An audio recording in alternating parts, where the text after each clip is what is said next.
Binangga ng dragon si Toji at winasak nila ang ilang building habang lumilipad. Pero habang hinihila siya ng dragon, parang wala lang kay Toji at chill pa siyang nagpaputok ng baril. Napilitan si Suguro maglabas ng curse para harangin ang mga bala. Bumaba si Suguro sa lower area ng Tombs of the Star habang nakatakas naman si Toji mula sa dragon. Sinabi ni Toji na huwag masyadong mainip si Suguro habang naglalakad-lakad siya sa wasak na building. Habang ini-explain niya bakit useless ang barriers laban sa kanya.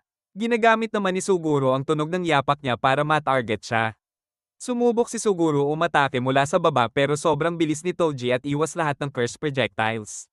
Patuloy na nagyayabang si Toji tungkol sa paggamit niya ng Cursed Spirit at Cursed Tools para makalusot sa barriers pero pinutol siya ni Suguro. Tinanong niya paano sila natunton ni Toji kahit walang Cursed Energy traces. Sagot ni Toji, simple lang daw. May footprint at amoy ang tao.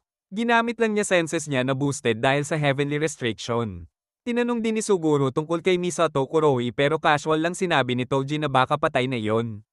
Lalong nag-init ulo ni Suguro kaya pinakawalan ulit si Rainbow Dragon at dinala si Toji sa ere.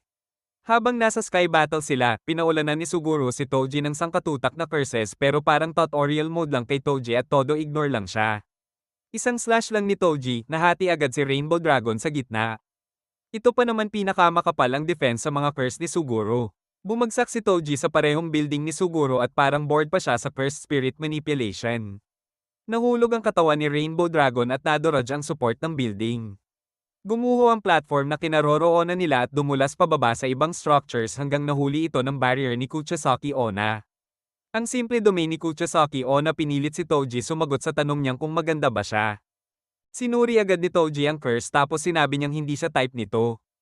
Ayun, biglang naglabasan ng mga higanteng gunting na ready mang-chop ng limbs niya. Pero mabilis si Toji at agad niyang kinuha ang Inverted Spear of Heaven mula sa curse spirit niya. Na-deflect niya lahat ng blades parang naka-ultra instinct. Ginamit ni Suguro ang chance para umatake mula sa likod pero tinawag lang siyang tanga ni Toji dahil lumapit siya. Tinry ni Suguro ay absorb yung curse spirit ni Toji para mawalan ito ng weapons. Pero nag-fail. Nagulat si Suguro at ginamit agad ni Toji ang opening para tagayin siya at si Kuchisaki Onna gamit katana. Tinapos pa niya sa malupit na sipa. Lahat nangyari habang pabagsak pa lang ang platform. Hindi pinatay ni Toji si Suguro dahil hindi niya alam ano mangyayari sa lahat ng na-absorb nitong curses kapag namatay siya. Bago umalis, inasar pa niya si Suguro at sinabi na kahit sobrang blessed ng mga sorcerers, hindi pa rin nila matalo ang isang unggoy na hindi marunong gumamit ng jujutsu. Pagkasabi niya ng word na blessings, bigla niyang naalala anak niyang si Megumi. Pagkatapos, ibinigay ni Toji ang bangkay ni Rico sa Time Vessel Association at sa representative nilang si Shigeru Sonoda. Tuwang-tuwa si Shigeru at sinabi niyang hindi nila inasahan na mapipigilan talaga ang merger. Inexplain din niya history ng Star Religious Group at sinabi nilang okay lang mamatay kasama si Tengen. Para kay Toji, baliw lang ang dating nito. Umalis si Toji kasama si Shiyu Kong. Habang naglalakad, tinanong niya ilang details tungkol sa mission at sa nangyari sa Okinawa. Inaya pa niya si Shiyu kumain gamit bagong pera nila pero tumanggi ito at sinabing sa trabaho o impyerno lang sila magkikita. Paalis na sana si Toji nang biglang may bumati sa kanya. Si Satoru Gojo iyon, buhay pa. Parang high na high si Gojo sa bagong power-up niya. Sinabi niyang matatalo si Toji dahil hindi nito pinugot ulo niya at hindi ginamit ang Inverted Spear of Heaven sa finishing blow. Hindi pumayag si Toji at sinabi niyang nagsisimula pa lang sila. Tuwang-tuwa si Satoru at sumigaw pa habang sumugod si Toji ng sobrang bilis. Madaling naiwasan ni Satoru ang attack tapos ginamit niya sa unang pagkakataon ng successful ang Curse Technique Reversal Red. Tinamaan si Toji at pinasabog palayo sa city pero hindi pa rin seryosong sugatan. Habang lumulutang sa ere si Satoru na parang final boss na naka-awakened mode, tinawag siya ni Toji na halimaw. Nag-isip si Toji tungkol sa lahat ng alam niya sa Limitless habang ikinakabit niya ang Chain of 8,000 Miles sa Inverted Spear of Heaven. Pagtingin niya kay Satoru, saglit siyang nag-hesitate dahil may mali siyang nararamdaman. Pero binaliwala niya yon at sinabi sa sarili na okay lang. Paulit-ulit niyang tinire si Satoru gamit ang spear pero parang easy dodge lang lahat kay Gojo. Humingi pa ng sorry si Satoru dahil wala raw siyang maramdamang lungkot sa pagkamatay ni Rico. Ang nararamdaman lang niya ay sobrang sarap ng bagong lakas niya. Habang nakapo sa ere, sinabi niyang sa langit at lupa, siya lang ang Honored One. Bilang dating Zenin, alam ni Toji ang powers ng Limitless. Pero may isang teknik na kakaunti lang kahit sa Gojo clan ang may alam. Sa isang atake lang, tinamaan ni Satoru si Toji gamit ang Hollow Technique Purple. Habang tinatamaan siya, naalala ni Toji na kanina pa niya nararamdaman na may mali. Dati raw, kapag may ganitong situation, tatakbo agad siya at hindi lalaban ng libre. Pero ngayon gusto niyang patunayan sarili niya sa pamamagitan ng pagpatay sa pinakamalakas na sorcerer. Dahil doon, nawala siya sa totoong sarili niya. Halos kalahati ng katawan niya nabura ng purple. Tinanong siya ni Satoru kung may last words siya. Noong una sabi ni Toji wala. Pero naalala niya ulit si Megumi. Sinabi niya na sa loob ng 2 o 3 taon, ibebenta ang anak niya sa Zenin clan.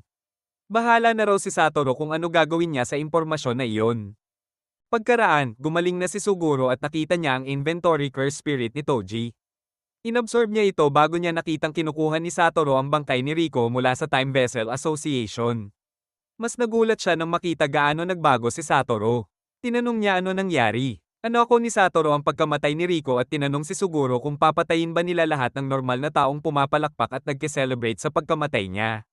Sinabi ni Suguro na walang point dahil babagsak din naman ang association. Tinanong ni Satoru kung kailangan ba talagang may point habang naglalakad palabas. Habang napapalibutan sila ng masasayang non-sorcerers, mahina lang sinabi ni Suguro na importante palaging may dahilan, lalo na para sa mga jujutsu sorcerers. Noong August 2007, 1 taon matapos pumalpak yung escort mission, sina Suguro at Shoko pinapanood si Satoru habang fine-flex niya yung bagong level up niya sa Limitless. Auto na yung Infinity niya, kaya tuloy-tuloy na rin paggamit niya ng reverse curse technique. Malapit na rin niya ma-master ang domain expansion. Literal na boss mode na si Gojo habang si Suguro mukhang pagod na sa buhay. Napansin pa ni Satoru na pumapayat siya, pero sinabi lang ni Suguro na goods lang daw siya. Dahil kayang solohin ni Satoru halos lahat ng missions at si Shoko naman hindi sama-sama sa dangerous na trabaho, naiwan si Suguro mag-isa sa sunod-sunod na missions. Summer noon kaya dagsa yung cursed spirits. Paulit-ulit siyang nag-e-exorcist tapos lulunukin niya yung curses gamit teknik niya. Para raw siyang kumakain ng basahang may putik at kanal juice. Kahit mag-shower siya, di nawawala sa isip niya yung kabahuan at stress. 1 taon niyang pinipilit kumbinsihin sarili niya na dapat maging mabuting sorcerer siya na tumutulong sa tao. Pero paulit-ulit bumabalik sa utak niya yung tunog ng palakpakan ng mga tao sa Star Religious Group habang namatay si Rico. Halo yung tunog sa ulan hanggang mahina niyang nasabi sa sarili niya yung salitang monkeys. Pagkatapos nun, mag-isa siyang nakaupo malapit sa vending machine. Dumating si Yu Haibara at nakipagkwentuhan. Excited pa si Yu tungkol sa next mission niya. Tinanong siya ni Suguro kung okay lang ba sa kanya maging sorcerer at kung di ba mahirap. Sabi ni Yu, di raw siya mahilig mag-overthink at gusto lang niya gawin best niya sa kaya niyang gawin. Biglang may babaeng dumating at tinanong anong type nila sa babae. Sagot agad ni Yu, gusto niya yung malakas kumain. Nagulat si Suguro na sumagot agad siya pero sinabi ni Yu na mabait daw vibes nung babae.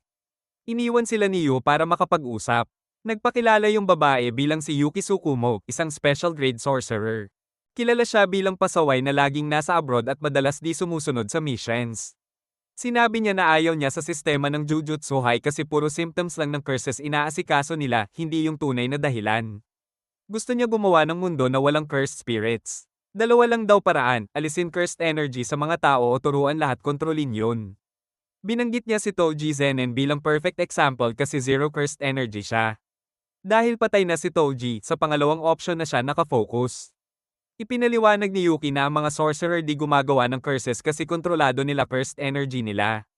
Sagot ni Suguro, edi patayin lahat ng non-sorcerers. Habang pinag-uusapan nila paano mangyayari yon, lalo lang lumalakas sa isip ni Suguro yung palakpakan at ulan. Tinanong siya ni Yuki kung galit ba siya sa non-sorcerers. Hindi makasagot si Suguro ng diretso. Parte ng sarili niya galit sa kanila at tinitingnan silang mababa. Pero may parte rin na gusto pa ring maging mabuting sorcerer. Sabi ni Yuki, wala pa raw doon yung totoong sagot niya. Kailangan daw niyang pumili ng magiging tunay niyang paniniwala. Umalis si Yuki gamit motor niya at sinabi bago umalis na stable na ulit si Tengen dahil may bagong Star Plasma vessel na lumitaw. Pagbalik ni Nanami mula sa mission kasama si Yu, sobrang bad trip siya. Malinaw info nila tungkol sa curse. Akala grade 2 lang pero isa pala itong local deity na pumatay kay Yu Haibara. Habang nagwawala si Nanami sa morgue, sinabi niya na parang marathon ang pagiging sorcerer pero sa dulo puro bangkay lang ng kasama mo naghihintay. Sa sarili niyang mission, pumunta si Suguro sa isang village na may paranormal problems. Na-exercise niya yung curse pero yung mga tao sa village sinisisi 2 batang babae. Binugbog pa nila at ikinulong yung dalawa sa hawla. Mga batang sorcerers pala sila na walang laban sa mga tao. Sinubukan ni Suguro ipaliwanag na tapos na problema pero ayaw makinig ng villagers. Doon tuluyang nag-snap si Suguro. Pinatay niya lahat ng tao sa village. Mahigit 100 tao yung namatay. Dahil doon, expelled siya sa Jujutsu High at hinatulan ng death sentence. Sinabi ni Yaga lahat kay Satoru kasama na pinatay rin ni Suguro sarili niyang mga magulang. Hindi makapaniwala si Gojo at sobrang gulo ng isip niya. Sa Shinjuku, sinusubukan ni Shoko manigarilyo pero wala siyang lighter. Dumating si Suguro at sinindihan yun para sa kanya. Tinanong ni Shoko kung totoo ba lahat ng balita. Umamin si Suguro at sinabi niyang gagawa siya ng mundo na walang known sorcerers. Sabi ni Shoko, parang batang nagtatantrums lang dahilan niya. Tinawagan niya si Satoru. Pagdating ni Gojo, kinumpronte niya si Suguro habang naglalakad sila sa gitna ng maraming tao. Sinabi ni Suguro na totoo lahat at wala na siyang balak magpaliwanag pa. Sinabi ni Satoru na imposible patayin lahat ng known sorcerers. Sagot ni Suguro, posible yon para kay Gojo. Pagkatapos, tinanong niya si Satoru kung malakas ba siya dahil siya si Gojo Satoru o naging Gojo Satoru siya dahil malakas siya. Nasar si Satoru at pinipilit siyang bumalik sa tamang isip. Pero sinabi ni Suguro na pinili na niya paano mabuhay. Ang natitira na lang ay gawin best niya para maabot goal niya. Sinabi pa niya na kung gusto siya patayin ni Gojo, gawin niya, kasi may dahilan din yon. Tinarget siya ni Satoru gamit Hollow Technique, Purple pero di niya kinayang patayin best friend niya. Pagbalik ni Gojo sa school, tahimik lang siyang nakaupo sa hagdan. Kinausap siya ni Yaga. Doon na-realize ni Gojo na kahit gaano siya kalakas, masasagip lang niya yung mga taong handang masagip. Samantala, si Suguro ginamit lakas niya para kontrolin yung natitirang Time Vessel Association. Pinatay niya si Shigeru Shinoda bilang example. Habang pinupunasan dugo sa mukha niya, tuluyan na niyang tinanggap sa isip niya na galit siya sa monkeys. Pagkaraan ng ilang panahon, nakita ni Satoru ang batang si Megumi Fushiguro. Napangiwi agad siya dahil hawig na hawig ni Megumi si Toji. Sinubukan niyang ikwento tungkol sa tatay niya at Zenin clan pero sinabi ni Megumi na wala siyang pake sa tatay niya kasi iniwan sila. Dagdag pa niya, pati nanay ni Sumiki na wala rin kaya iniwan silang dalawa mag-isa ng mga adults. Nagulat si Satoru na ganun ka-mature mag-isip yung batang first grader pa lang. Tinanong niya kung gusto ni Megumi sumama sa Zenin clan. Tinanong ni Megumi kung magiging masaya ba si Sumiki doon. Umamin si Gojo na hindi. Nainis si Megumi pero pinat siya ni Gojo sa ulo at sinabi na magiging okay lang lahat. Ang gusto lang niya ay lumakas si Megumi para makasabay sa kanya. Makalipas ang 10 taon, nagising si Satoru dahil sa tatlo niyang students. Habang nag-aaway sina Yuji at Nobara tungkol sa upuan na hinihigaan niya, napansin ni Megumi na nakangiti si Gojo at tinanong bakit. Masaya si Gojo at proud sa growth ni Megumi, kaya sinabi niyang wala lang yon.